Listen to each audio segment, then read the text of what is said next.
We are back in Sweden, and the next step for us now is to get a hold of the Viabilità, which is the certificate of completion of works for the small house. We want to get everything done before we start the big project after the summer. We are going to supply also a proposal for the lowest end of the garden with a protection for the cars from the sun, a separation wall with a gate leading up to the house, and a small shed. And we're also going to throw in a curveball to the council with an application for an extra room on the rooftop. Come along and let's get creating.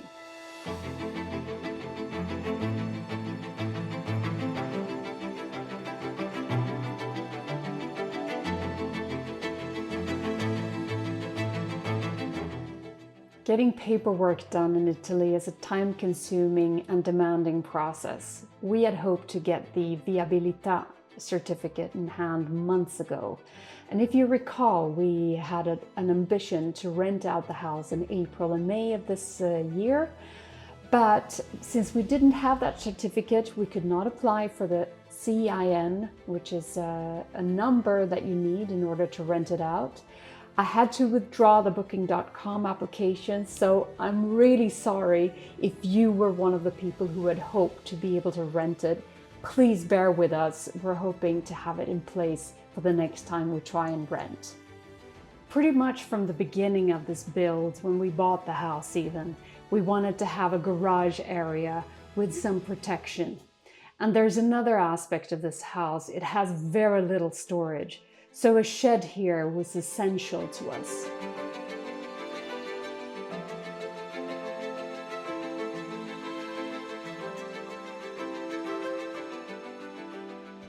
I also wanted to create a slightly narrower field of view because right now, when you walk past on the street, you can see all the way in through the garden. And by actually creating a wall there with a narrow gate and actually an iron gate there as well, you focus the eye on that pretty walkway with the lights that leads your eye up to the beautiful wall art.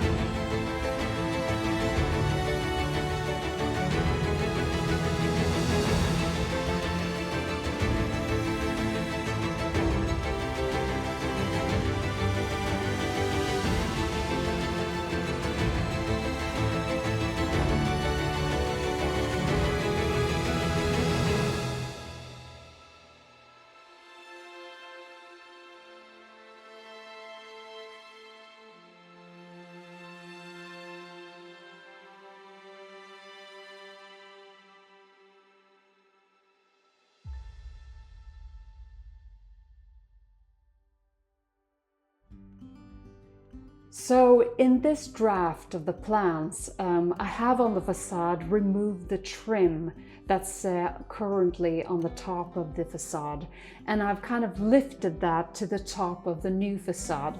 This creates an illusion of the floor actually starting a little bit lower, but this whole idea is kind of based on us being able to put cement boards on top of a wooden structure, which we think will be required to keep the weight low because of what I mentioned earlier with the earthquake requirements.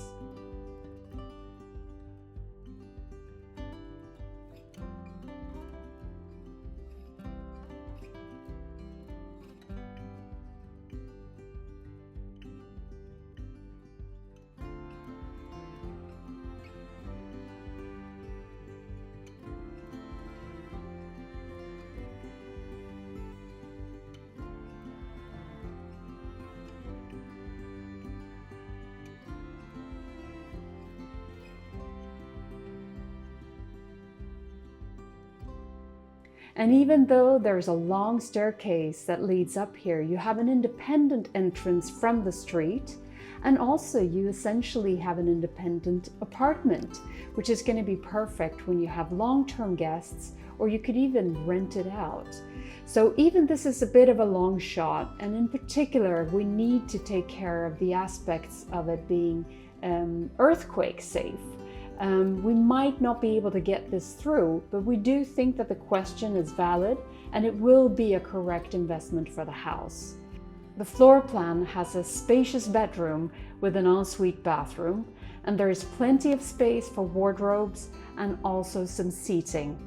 And when you go out, which is towards the garden of the downstairs, there will be a little bit of a shaded area with a small outdoor kitchen and some seating as well. I think it's going to be a great feeling up there.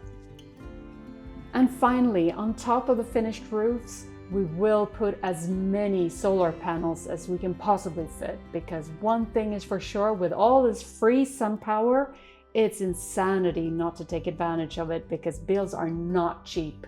Cooling down and both heating up in the winter.